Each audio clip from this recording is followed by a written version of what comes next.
हाँ जी, plus two science. तो surface chemistry में बाकी जो आप लोगों का पोर्शन रहता है उसको कवर करते हैं बेटे। देखो ध्यान से, हम लोग पढ़ रहे थे कोलोइडल सॉल्यूशन की क्लासिफिकेशन, और कोलोइडल सॉल्यूशन की क्लासिफिकेशन मैंने आप लोगों को बताया था कि हम लोग 3 क्लासिफिकेशंस को पढ़ते हैं। पहली क्लासिफिकेशन होती है based upon the interaction of DP and DM particles, जिसमें लायोफिलिक और लायोफोबिक के बारे में बताया था। दूसरी क्लासिफिकेशन आप लोगों को बताई थी बेटे based upon the size of DP particles, multimolecular, macromolecular and associated colloids. And the third classification is based on physical state of DP and DM particles. देखो बेटे एक बार इसको ध्यान से देखो क्या है। डीपी और डीएम पार्टिकल्स के फिजिकल स्टेट के बेसिस पे उनको किस तरीके से क्लासीफाई कर सकते हैं। अगर डीपी का पार्टिकल सॉलिड है, डिस्पर्स्ड फेज का पार्टिकल सॉलिड है, और डिस्पर्जन मीडियम का पार्टिकल सॉलिड, लिक्विड या गैस में से कोई भी है, मैं कहता हूं अगर सॉलिड डीपी का पार्टिकल है और डीएम का पार्टिकल भी सॉलिड है, यानी सॉलिड का कोलोइडल सॉल्यूशन बनाया गया है सॉलिड के अंदर, तो उस कोलोइडल सॉल्यूशन को बोला जाता है सॉलिड सोल्स, सॉलिड सोल बोला जाएगा बेटे। मैंने आप लोगों को पिछली क्लास में बताया भी था कि कोलोइडल सॉल्यूशन को मैं शॉर्ट फॉर्म में सोल वर्ड भी बोल सकता हूं। कोलोइडल सॉल्यूशन को मैं शॉर्ट फॉर्म में सोल भी बोल सकता हूं, तो सॉलिड सोल बोला जाएगा इनको। इनके एग्जांपल होते हैं एलॉयज, जेम्स, जितने प्रीशियस स्टोन्स होते हैं वो सारे के सारे सॉलिड के अंदर कोलोइडल सॉल्यूशन होते हैं।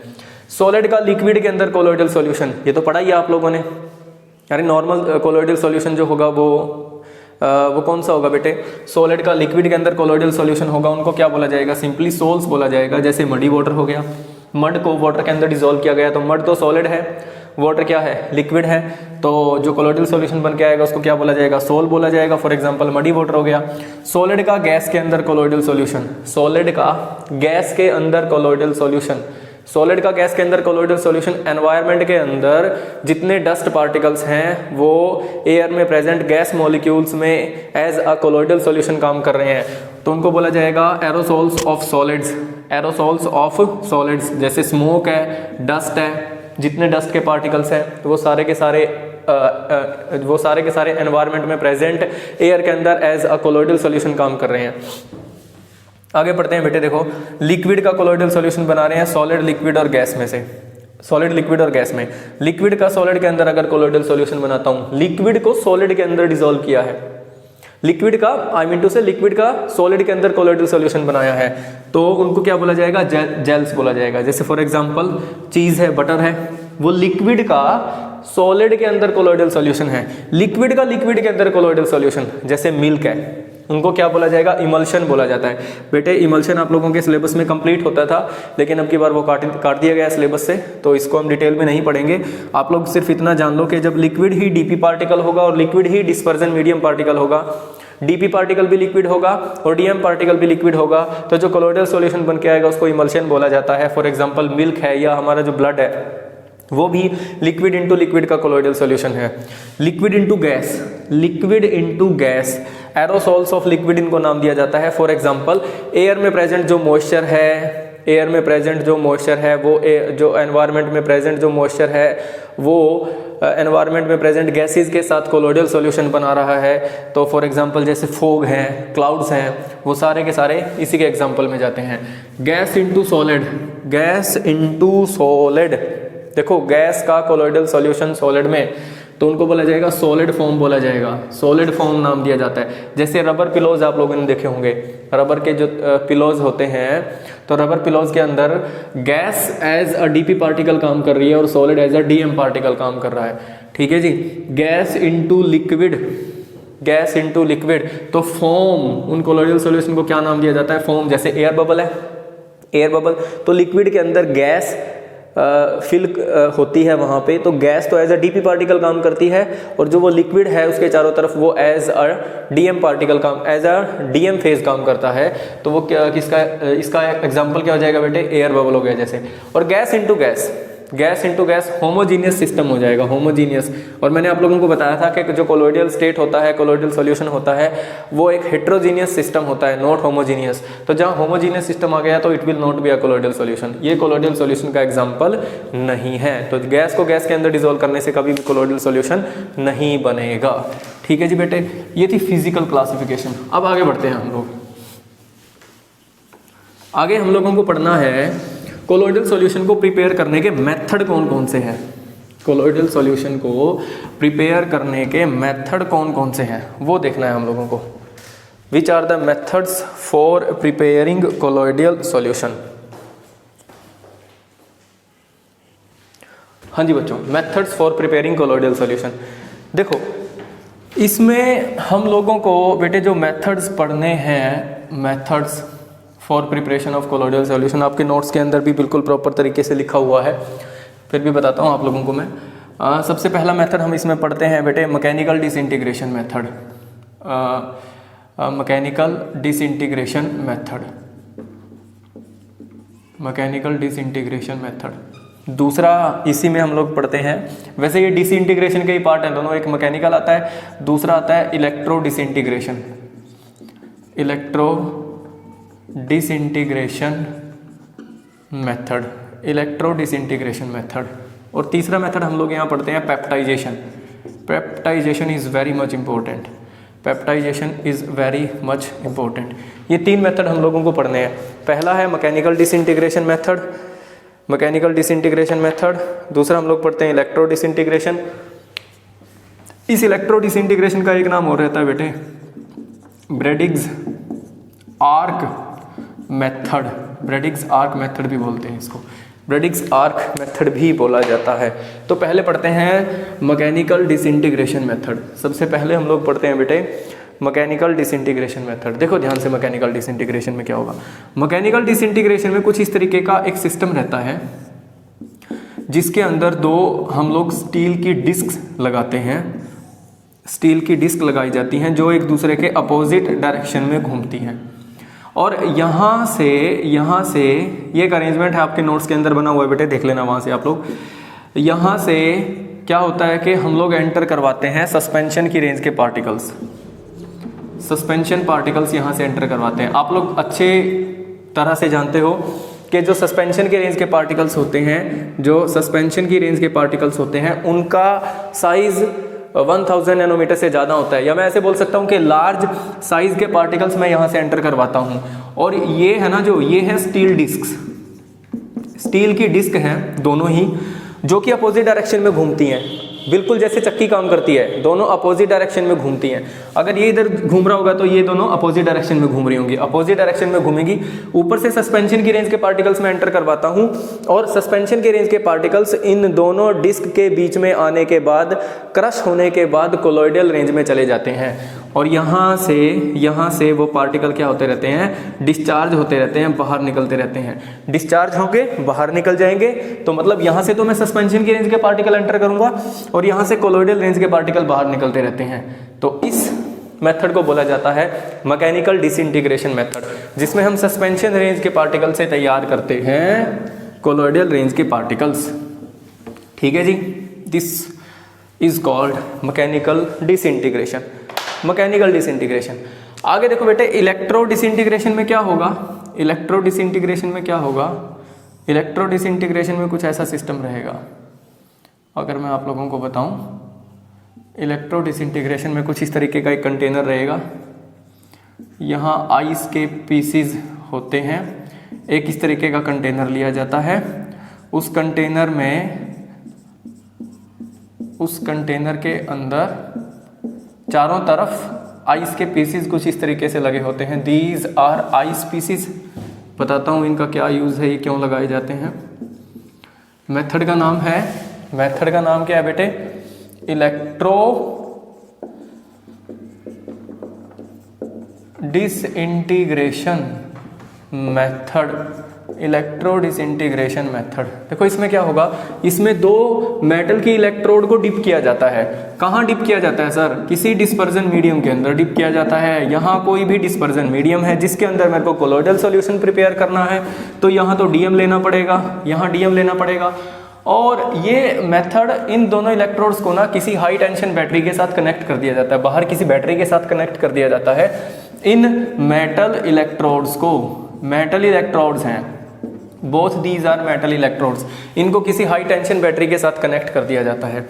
और यहाँ इसके चारों तरफ आइस ली जाती है और ये है डीएम सॉल्यूशन जिसके अंदर मैं कोलोइडल सॉल्यूशन बनाना चाहता हूँ। देखो ये मेथड मेनली यूज किया जाता है फॉर द प्रिपरेशन ऑफ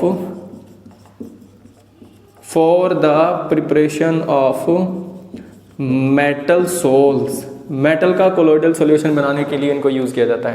मैं क्या करूंगा, जिस भी मेटल का मैं कोलोइडल सॉल्यूशन बनाना चाहता हूं, जैसे गोल्ड का कोलोइडल सॉल्यूशन बनाना चाहता हूं, जिस भी मेटल का मैं कोलोइडल सॉल्यूशन बनाना चाहता हूं, उस मेटल के इलेक्ट्रोड ले लिए जाएंगे डिस्पर्जन मीडियम के अंदर, और उन मेटल्स को कनेक्ट कर दिया किसी एक्सटर्नल बैटरी के साथ। तो बैटरी के साथ कनेक्ट करने से क्या होगा, करंट पास होगा।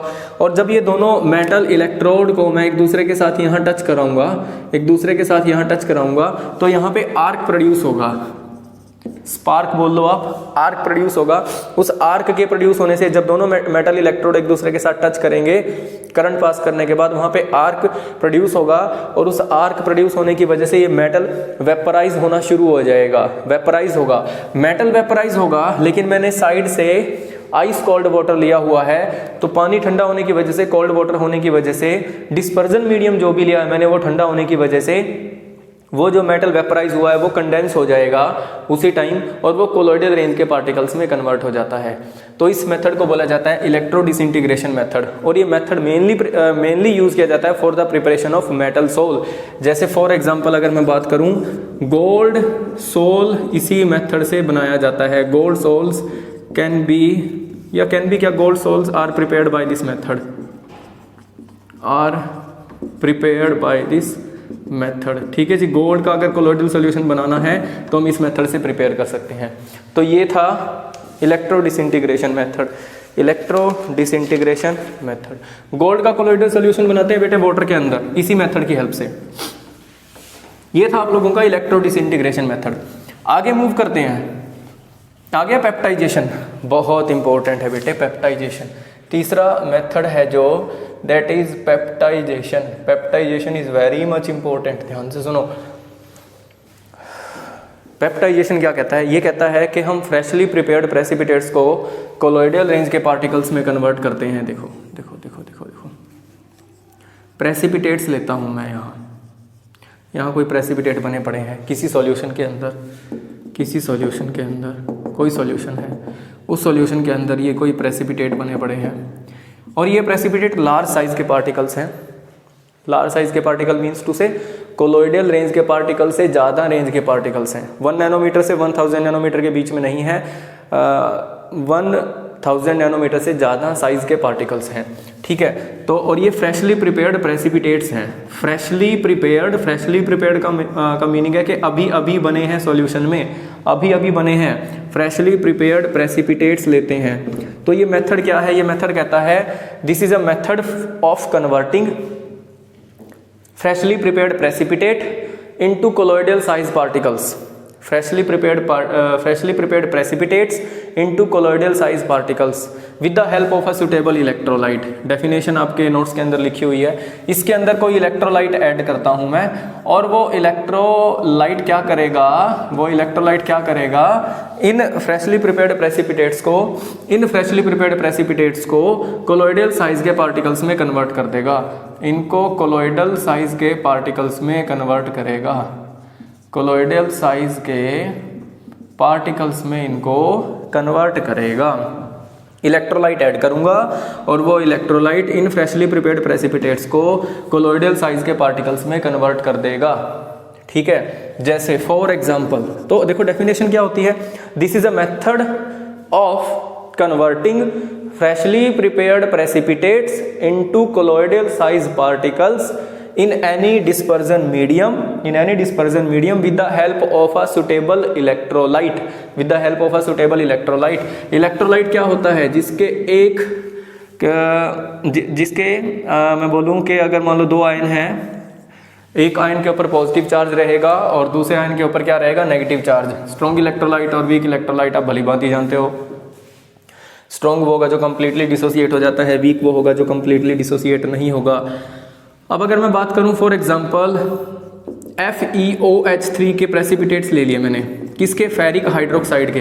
बेटे फेरिक हाइड्रोक्साइड के प्रेसिपिटेट लिए हैं, नीचे प्रेसिपिटेट पड़े हैं, किसके हैं, FeOH3 के प्रेसिपिटेट हैं, फ्रेशली प्रिपेयर्ड प्रेसिपिटेट हैं।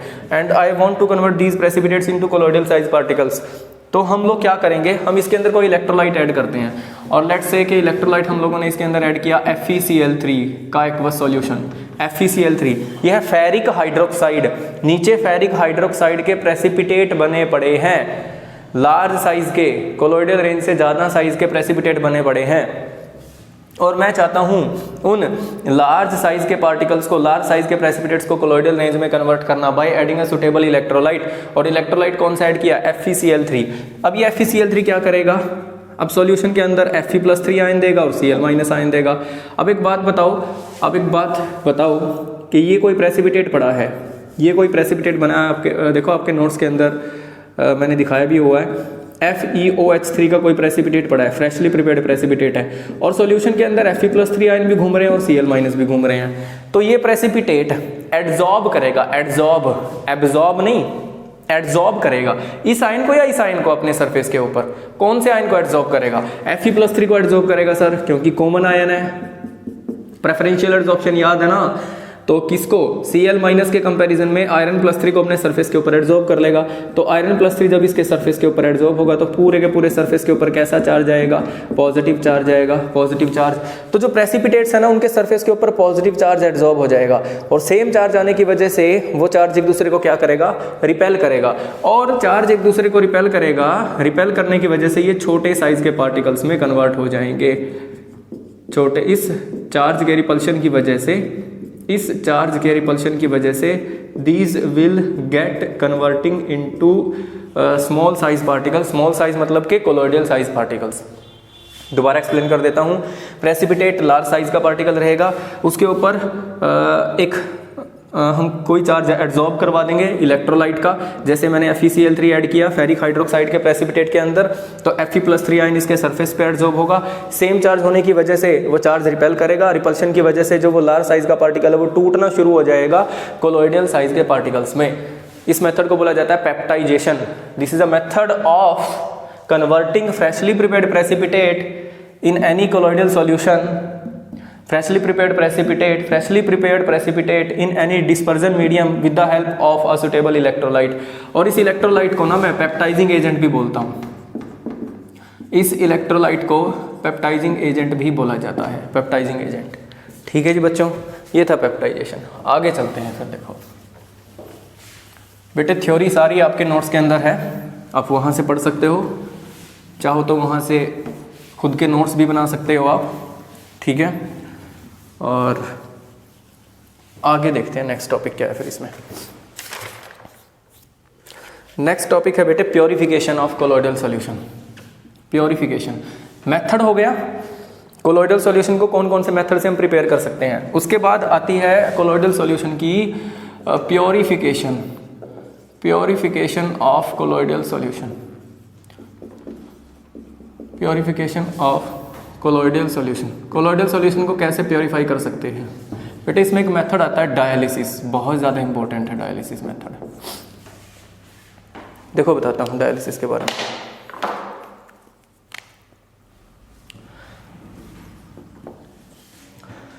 अगर मैं डायलिसिस की बात करूँगा तो डायलिसिस में होता क्या है कि, चलो ठीक है डेफिनेशन बाद में बताता हूँ, पहले मैं आपको डायलिसिस का प्रोसेस बताता हूँ क्या होता है। एक इस तरीके का कंटेनर लेते हैं हम लोग, और उस कंटेनर के अंदर ना, उस कंटेनर के अंदर बेटे एक पार्चमेंट मेम्ब्रेन लगाते हैं, एक पार्चमेंट मेम्ब्रेन लगाते हैं, एक मेम्ब्रेन लगा दी।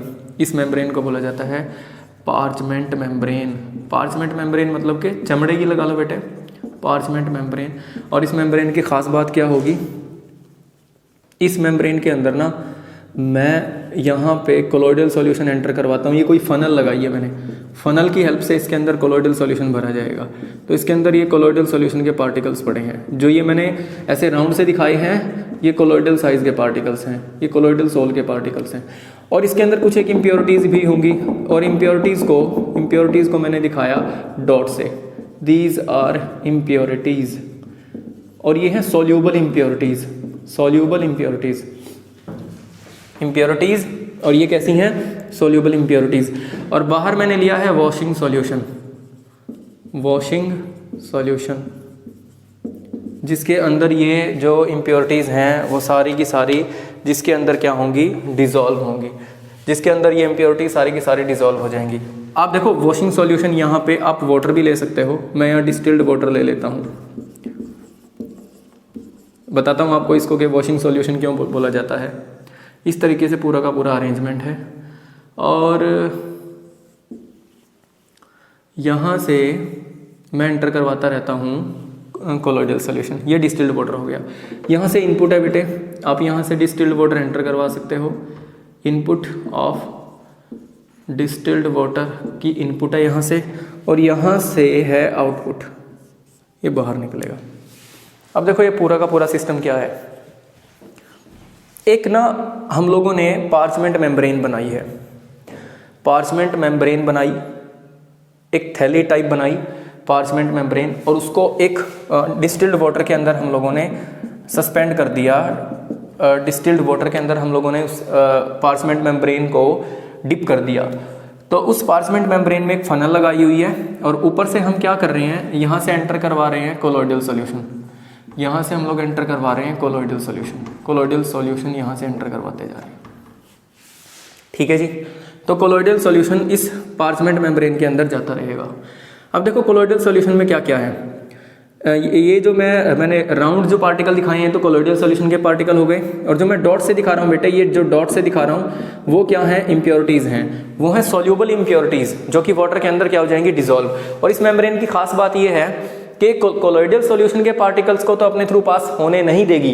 कोलोइडल सॉल्यूशन के पार्टिकल इसके थ्रू पास नहीं होंगे, कोलोइडल सॉल्यूशन के पार्टिकल इसके थ्रू पास नहीं होंगे, इसके थ्रू सिर्फ पास होंगी इम्प्योरिटीज़। तो जो इम्प्योरिटीज़ हैं वो इसके थ्रू पास हो जाएंगी, और पास होके वाटर में चली जाएंगी, और वाटर में डिजोल्व होंगी, और डिजोल्व होके और यहाँ से ये आउटपुट है वो क्या निकलती रहेंगी, बाहर निकलती रहेंगी साथ के साथ। तो इस तरीके से कोलोइडल सॉल्यूशन के अंदर जो सॉल्यूबल इम्प्योरिटीज़ होती हैं, कोलोइडल सॉल्यूशन के अंदर जो सॉल्यूबल इम्प्योरिटीज़ होती हैं उनको सेपरेट करने के मेथड को ही बोला जाता है dialysis. And this dialysis method is based upon the principle of diffusion, different rate of diffusion of particles. अब different rate of diffusion है कि नहीं है, इसके थ्रू डिफ्यूज होने का जो रेट है, इस मेम्ब्रेन के थ्रू डिफ्यूज होने का जो रेट है वो पार्टिकल्स का अलग अलग है। कोलोइडल के पार्टिकल तो इसके थ्रू डिफ्यूज हो ही नहीं सकते, पास नहीं हो सकते, और ये जो इम्प्योरिटीज़ हैं वो इसके थ्रू पास हो सकती हैं। तो दिस इज अ प्रोसेस, अगर मैं एक प्रॉपर डेफिनेशन बोलूं, this is a process of separation of soluble impurities from colloidal solution based upon the different rate of diffusion. That process is called dialysis. तो जो सोल्यूबल इम्प्योरिटीज हैं वो सारी की सारी पानी के अंदर आती रहेंगी, डिजोल्व होती रहेंगी, और यहाँ से बाहर निकलती रहेंगी। अब ये इनपुट देने की क्या ज़रूरत पड़ी है, यहाँ पे पानी की इनपुट देने की ज़रूरत इसलिए पड़ी है कि एक लिमिट आती है कि जब पूरा का पूरा जो ये सॉल्यूशन है, जिसको मैं वॉशिंग सॉल्यूशन बोल रहा था थोड़ी देर पहले, पूरा का पूरा जो ये सॉल्यूशन है जिसके अंदर इम्प्योरिटीज़ डिजोल्व हो गई हैं, तो जब यहाँ सेचुरेशन हो जाएगा, इसके अंदर बहुत ज़्यादा इम्प्योरिटीज़ बाहर डिजोल्व हो जाएंगी, तो एक लिमिट ऐसी भी तो आएगी, ये भी तो पॉसिबिलिटी है कि बाहर इतनी ज़्यादा इम्प्योरिटीज़ डिजोल्व हो गई, अब वो इम्प्योरिटीज़ वापस जाना शुरू कर दें सॉल्यूशन में, क्योंकि ये पार्चमेंट मेम्ब्रेन अलाउ कर रही है इम्प्योरिटीज़ को अपने थ्रू पास होने को। ये पार्चमेंट मेम्ब्रेन इम्प्योरिटीज़ को अपने थ्रू पास होने को अलाउ कर रही है। तो अगर वो इम्प्योरिटीज़ को पास करके यहाँ जा सकती हैं, और जब यहाँ बाहर इम्प्योरिटीज़ की एक्सेस हो जाएगी, तो वो इम्प्योरिटीज़ वापस भी तो आना शुरू कर देंगी ना कोलोइडल सॉल्यूशन के अंदर। तो फ़ायदा क्या हुआ, तो हम लोग क्या करेंगे, हम लोग यहाँ वाटर की इनपुट देते रहेंगे, साथ में वाटर यहाँ से आउटपुट होता रहेगा। तो जैसे जैसे वो इम्प्योरिटीज़ डिजोल्व होती रहेंगी, डिजोल्व होके और वो पानी जो कि वेस्ट प्रोडक्ट्स को अपने साथ लेके आएगा, इम्प्योरिटीज़ को अपने साथ लेके आएगा, वो तो यहाँ से बाहर निकलता रहेगा, और यहाँ से मैं प्योर वाटर, डिस्टिल्ड वाटर यहाँ से क्या करता रहूँगा, एंटर करता रहूँगा। तो इस मेथड को बोला जाएगा, इस मेथड को क्या बोला जाएगा, डायलिसिस।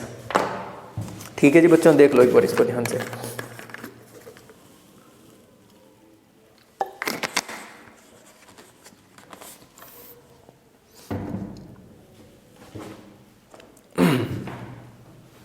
ठीक है जी बच्चों, ये है डायलिसिस। आगे बढ़ते हैं। देखो डायलिसिस के बाद एक आप लोगों का छोटा सा मेथड और आता है जिसको बोला जाता है इलेक्ट्रोडायलिसिस। यहाँ विजिबल शायद नहीं होगा, इधर देखो, इलेक्ट्रोडायलिसिस। इलेक्ट्रोडायलिसिस, अब देखो इलेक्ट्रोडायलिसिस भी वही है, डायलिसिस को इलेक्ट्रोडायलिसिस बोल देता हूँ, बस फ़र्क इतना सा है कि हम लोग ना यहाँ पे 2 इलेक्ट्रोड्स लगा देते हैं, एक पे नेगेटिव चार्ज और एक पे पॉजिटिव चार्ज। इसी सॉल्यूशन के अंदर 2 इलेक्ट्रोड्स लगा देते हैं। इलेक्ट्रोड लगाने का फ़ायदा क्या हुआ सर? अगर इम्प्योरिटीज़, सुन लो ध्यान से, अगर इम्प्योरिटीज़ इलेक्ट्रोलिटिक नेचर की हैं, अगर इम्प्योरिटीज़ इलेक्ट्रोलिटिक नेचर की हैं, इलेक्ट्रोलिटिक नेचर मतलब उनके ऊपर कोई चार्ज है, अगर जो ये इम्प्योरिटीज़ हैं कोलोइडल सॉल्यूशन के अंदर, अगर उनके ऊपर कोई चार्ज है, पॉजिटिव चार्ज है, नेगेटिव चार्ज है, अगर इलेक्ट्रोलिटिक नेचर की इम्प्योरिटीज़ हैं, तो हम क्या करते हैं, इस सिस्टम के अंदर 2 इलेक्ट्रोड्स डिप कर देते हैं। एक इलेक्ट्रोड के ऊपर पॉजिटिव चार्ज, दूसरे इलेक्ट्रोड के ऊपर negative charge. Basically we are applying the electric field, we are applying the electric field in this solution. तो इस सॉल्यूशन में हम लोग क्या करेंगे, इलेक्ट्रिक फील्ड अप्लाई कर देंगे। तो अगर इलेक्ट्रोलिटिक नेचर की इंप्योरिटीज हैं, उन इंप्योरिटीज के ऊपर मानो पॉजिटिव चार्ज है, 1 मिनट के लिए आप ये मान लो कि उन इंप्योरिटीज के ऊपर पॉजिटिव चार्ज है, तो जैसे ही वो इंप्योरिटीज इससे पास करेंगी पार्चमेंट मेम्ब्रेन से पास करेंगे और उनके ऊपर पॉजिटिव चार्ज है, तो किसकी तरफ अट्रैक्ट होंगी, वो अट्रैक्ट होंगी नेगेटिव प्लेट की तरफ, और वो स्पीड से नेगेटिव प्लेट की तरफ जाएंगी और वहां जाके चिपक जाएंगी। तो this is a process by which we can separate the electrolytic impurities from the colloidal solution. Electrodialysis is a process of separation of electrolytic impurities from the colloidal solution. Electrolytic impurities from the colloidal solution. जब impurities के ऊपर कोई charge होगा तो उनको separate करने के लिए हम इलेक्ट्रोडायलिसिस अप्लाई करेंगे, ठीक है। और जो प्रोसेस ऑफ सेपरेशन है वो भी फास्ट हो जाएगा, इससे बिल्कुल हो जाएगा। मैं करंट पास कर रहा हूँ, एक तरीके से मैं इलेक्ट्रिक फील्ड पास कर रहा हूँ, तो इलेक्ट्रिक फील्ड पास करने से क्या होगा, जिन इंप्योरिटीज के ऊपर चार्ज होगा वो स्पीड से भागेंगी अपोजिट चार्ज्ड इलेक्ट्रोड की तरफ। जिन इंप्योरिटीज पे कोई भी चार्ज होगा वो बहुत स्पीड से भागेंगे अपोजिट चार्ज इलेक्ट्रोड की तरफ। तो प्रोसेस ऑफ सेपरेशन भी इससे क्या हो जाएगा, फास्ट हो जाएगा। तो इलेक्ट्रोडायलिसिस अप्लाई करते हैं for the separation of electric impurities, for the separation of electrolytic impurities। तो ये था बेटे आप लोगों का इलेक्ट्रोडायलिसिस। अब डायलिसिस का यूज़ किया जाता है, आप लोगों ने डायलिसिस वर्ड मेडिकल लाइन में भी सुना होगा, ब्लड के प्योरिफिकेशन में यूज़ किया जाता है। उसमें बताता हूँ आप लोगों को क्या होता है। ये एक आर्टिफिशियल किडनी मशीन यहाँ यूज़ करी जाती है, आर्टिफिशियल किडनी मशीन यहाँ यूज़ करी जाती है बेटे, कुछ इस तरीके से होगी। एक मेम्ब्रेन ली जाती है यहाँ, इसको बोला जाता है डायलिसिस मेम्ब्रेन, और इसके अंदर यहाँ से इम्प्योर ब्लड यहाँ से एंटर करवाया जाता है। ये इम्प्योर ब्लड यहाँ से एंटर करता है,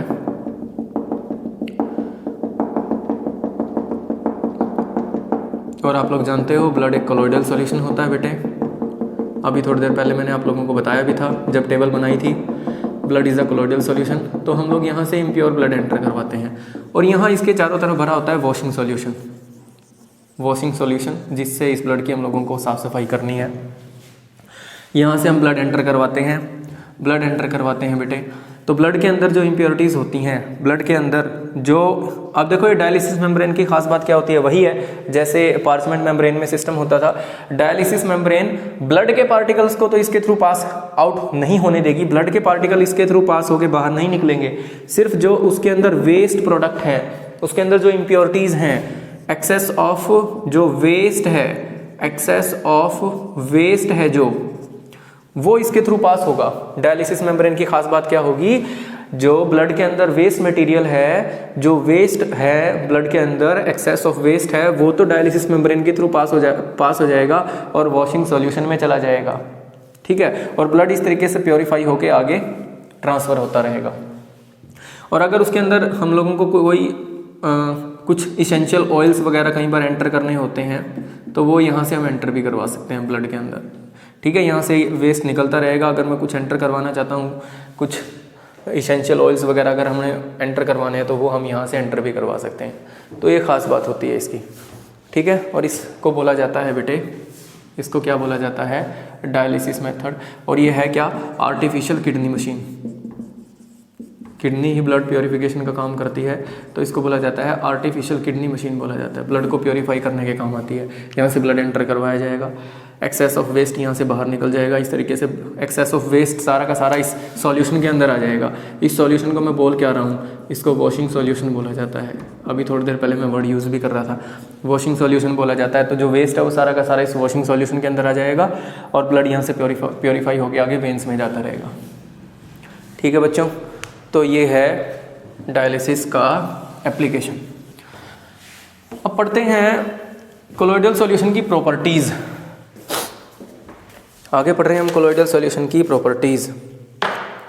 प्रॉपर्टीज़ आप लोग ध्यान से पढ़ना।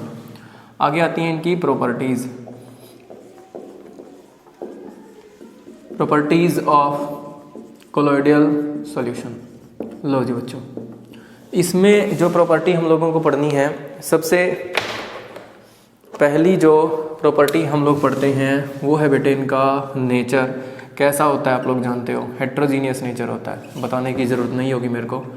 कोलोइडल सॉल्यूशन का नेचर कैसा होता है, हेट्रोजीनियस। दूसरी प्रॉपर्टी बेटे surface area and adsorption. Surface area and adsorption बहुत इंपॉर्टेंट एप्लीकेशन है, ध्यान से सुनो। कोलोइडल सॉल्यूशन, मान लो सेम अमाउंट तो मैंने लार्ज साइज के पार्टिकल लिए हुए हैं,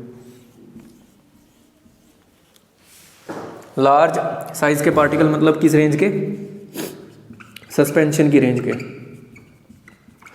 और जितने अमाउंट, जितना वेट मैंने सस्पेंशन के रेंज के पार्टिकल्स का लिया हुआ है, उतने ही अमाउंट के मैंने कोलोइडल रेंज के पार्टिकल्स लिए हुए हैं, उतने ही अमाउंट के मैंने कोलोइडल रेंज के पार्टिकल्स लिए हुए हैं।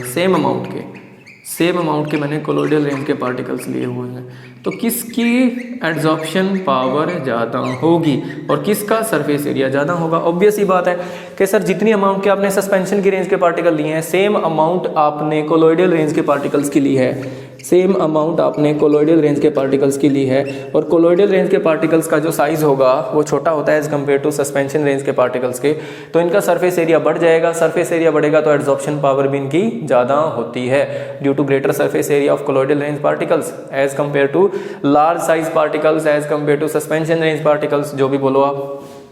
ठीक है, तो इनका सरफेस एरिया ज़्यादा होने की वजह से इनकी एड्जॉर्प्शन पावर भी ज़्यादा होती है। दैट्स वाई दीज आर, ये जो कोलोइडल रेंज के पार्टिकल्स हैं, दीज पार्टिकल्स आर यूज्ड, और due to this adsorption property of these particles, this is used in the preparation of drugs. Medicinal science के अंदर, मेडिसिनल केमिस्ट्री के अंदर अगर मैं बात करूं तो कोलोइडल सॉल्यूशन की इस प्रॉपर्टी का बहुत यूज़ किया जाता है बेटे। मेडिकल लाइन के अंदर, मेडिसिनल केमिस्ट्री के अंदर जितनी भी हमारी मैक्सिमम जो हमारी दवाइयाँ प्रिपेयर करी जाती हैं, जो हमारी ड्रग्स, जितनी भी हमारी ड्रग्स हैं, जितनी भी हमारी दवाइयाँ प्रिपेयर करी जाती हैं, वो कोलोइडल रेंज में तैयार करी जाती हैं। कोलोइडल रेंज मतलब कि 1 नैनोमीटर से 1000 नैनोमीटर के बीच में तैयार करी जाती हैं। क्यों? क्योंकि उनका सरफेस एरिया ज़्यादा होगा, और सरफेस एरिया ज़्यादा होने की वजह से उनकी एड्जॉर्प्शन पावर भी ज़्यादा होगी। That's why. ठीक है, ये दो प्रॉपर्टीज़ हैं। नेक्स्ट प्रॉपर्टी देखो बेटे, नेक्स्ट प्रॉपर्टी है कोलिगेटिव प्रॉपर्टी। थर्ड प्रॉपर्टी है कोलिगेटिव प्रॉपर्टी। अब ये कोलिगेटिव प्रॉपर्टी तो सुना हुआ लग रहा होगा, कहाँ पढ़ा था कोलिगेटिव प्रॉपर्टी? थर्ड प्रॉपर्टी आती है बेटे colligative property. Colligative properties, colligative property कौन सी होती हैं? कोलिगेटिव प्रॉपर्टी वो होती हैं जो डिपेंड करती हैं नंबर ऑफ पार्टिकल्स के ऊपर, not nature of particles. Number of particles of solute के ऊपर डिपेंड करती हैं, उनको कोलिगेटिव प्रॉपर्टी बोला जाता है। तो अगर मैं पूछ रहा हूँ कि सेम अमाउंट मैंने ली है, सेम अमाउंट मैंने ली है कोलोइडल सॉल्यूशन के पार्टिकल्स की, और सेम अमाउंट मैंने ली है ट्रू सॉल्यूशन के पार्टिकल्स की। ध्यान से सुनो, सेम अमाउंट मैंने ली है कोलोइडल सॉल्यूशन के पार्टिकल्स की, और सेम अमाउंट मैंने ली है ट्रू सॉल्यूशन के पार्टिकल्स की, तो किन की कोलोइडल प्रॉपर्टी ज़्यादा होगी और किन की कोलोइडल प्रॉपर्टी कम होगी? सेम अमाउंट मैंने ली है कोलोइडल रेंज के पार्टिकल्स की, कोलोइडल रेंज के पार्टिकल्स की सेम अमाउंट मैंने ली है ट्रू सॉल्यूशन रेंज के पार्टिकल्स की। ट्रू सॉल्यूशन रेंज के पार्टिकल्स मैं ऐसे दिखा देता हूँ। तो किन की कोलिगेटिव प्रॉपर्टी ज़्यादा होगी और किन की कोलिगेटिव प्रॉपर्टी कम होगी? ऑब्वियस ही बात है भाई, जो ट्रू सॉल्यूशन के पार्टिकल्स हैं वो ज़्यादा होंगे। अमाउंट बेशक दोनों की सेम है, लेकिन क्योंकि ट्रू सॉल्यूशन के पार्टिकल का साइज छोटा होता है as compare to colloidal size particles, तो ट्रू सॉल्यूशन के पार्टिकल का साइज छोटा होने की वजह से वहाँ पे नंबर ऑफ पार्टिकल क्या आएंगे, ज़्यादा आएंगे। नंबर ऑफ पार्टिकल यहाँ ज़्यादा होंगे, यहाँ नंबर ऑफ पार्टिकल क्या हो जाएंगे, कम हो जाएंगे। तो नंबर ऑफ पार्टिकल कम होने की वजह से कोलॉइडल सॉल्यूशन की कोलिगेटिव प्रॉपर्टी कम होती है, कोलॉइडल सॉल्यूशन की कोलिगेटिव प्रॉपर्टीज कम होती हैं as compare to true solution, as compare to true solution. तो ट्रू सॉल्यूशन के कंपैरिजन में अगर मैं बात करता हूँ, ट्रू सॉल्यूशन के कंपैरिजन में अगर मैं बात करता हूँ तो कोलॉइडल सॉल्यूशन की कोलिगेटिव प्रॉपर्टीज क्या होती हैं, कम होती हैं। ठीक है, तो नेक्स्ट प्रॉपर्टी पढ़ते हैं बेटे। देखो ये तो बड़ी सिंपल सी बातें हैं, आप लोग जानते होंगे। नेक्स्ट जो प्रॉपर्टी है वो आती है काइनेटिक प्रॉपर्टीज़। फोर्थ जो प्रॉपर्टी आती है बेटे वो आती है काइनेटिक प्रॉपर्टीज़, और बहुत ज़्यादा इंपॉर्टेंट है काइनेटिक प्रॉपर्टीज़। नेक्स्ट आती है काइनेटिक प्रॉपर्टीज़, और काइनेटिक प्रॉपर्टीज़ को मैं बोलता हूँ ब्राउनियन मूवमेंट भी बोलता हूँ। ये है क्या, this is the zigzag movement of colloidal particles, zigzag movement of colloidal particles. Colloidal particles के जिग-जैग मोशन को क्या बोला जाता है, ब्राउनियन मूवमेंट या ब्राउनियन मोशन।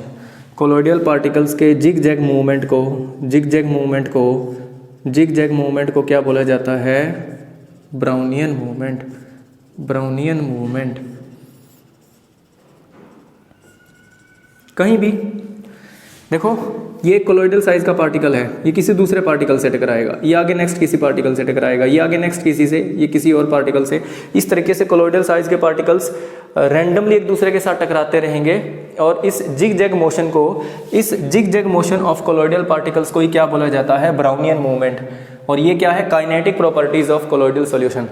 अब इसकी खास बात क्या है, इसकी खास बात ये है कि ये कोलॉइडल सॉल्यूशन की स्टेबिलिटी को एक्सप्लेन करता है कि कोलॉइडल सॉल्यूशन स्टेबल क्यों होता है। स्टेबल मतलब कोलॉइडल सॉल्यूशन के पार्टिकल नीचे क्यों नहीं बैठते, रैंडमली मूव क्यों करते रहते हैं। मूव इसलिए करते रहते हैं क्योंकि उनमें क्या होता है, जिग-जैग मोशन होता है। एक पार्टिकल दूसरे पार्टिकल से टकराएगा, दूसरा तीसरे पार्टिकल से टकराएगा, तीसरा चौथे देखो इनकी स्टेबिलिटी का और भी फैक्टर होगा, वो आगे मैं एक्सप्लेन करूंगा। जो इनका चार्ज फैक्टर आएगा वो भी आगे एक्सप्लेन होगा। लेकिन अब इस चीज़ को आप समझो कि एक पार्टिकल दूसरे पार्टिकल से टकराया, दूसरा तीसरे पार्टिकल से टकराया, इस तरीके से उनके बीच में क्या होती रहती है, रैंडम मूवमेंट होती रहती है, जिग-जैग मोशन होता रहता है। अब नीचे से ग्रेविटी उनको अपनी तरफ खींच रही है, नीचे से ग्रेविटी उनको अपनी तरफ खींच रही है, लेकिन ग्रेविटी जो फोर्स लगा रही है उनको अपनी तरफ खींचने के लिए, वो फोर्स बैलेंस हो रही है उनके रैंडम मूवमेंट की वजह से, जिग-जैग मोशन की वजह से वो फोर्स बैलेंस हो रही है, जिसकी वजह से वो पार्टिकल नीचे नहीं बैठ पा रहे। तो इस तरीके से जो जिग-जैग मूवमेंट है या जिग-जैग मोशन है, ये कोलॉइडल सॉल्यूशन की स्टेबिलिटीज़ को भी एक्सप्लेन करती है। ठीक है, तो ये काइनेटिक प्रॉपर्टीज़ में आता है कोलॉइडल सॉल्यूशन की। और ये जिग-जैग मोशन बढ़ती है विद इंक्रीज इन टेम्परेचर, जैसे जैसे टेम्परेचर बढ़ता जाएगा वैसे वैसे कोलॉइडल सॉल्यूशन की जो काइनेटिक प्रॉपर्टीज़ है या ब्राउनियन मूवमेंट है वो बढ़ती जाएगी। It will directly depend upon the temperature. ठीक है जी बच्चों, तो ये था कुछ एक इनकी प्रॉपर्टीज़ के बारे में। नेक्स्ट क्लास में हम ट्राई करेंगे कि ये ख़त्म हो जाए हमारा चैप्टर सरफेस केमिस्ट्री। तो बेटे नोट्स वगैरह सारे आप लोग मेंटेन करते रहना, नेक्स्ट क्लास में मिलते हैं।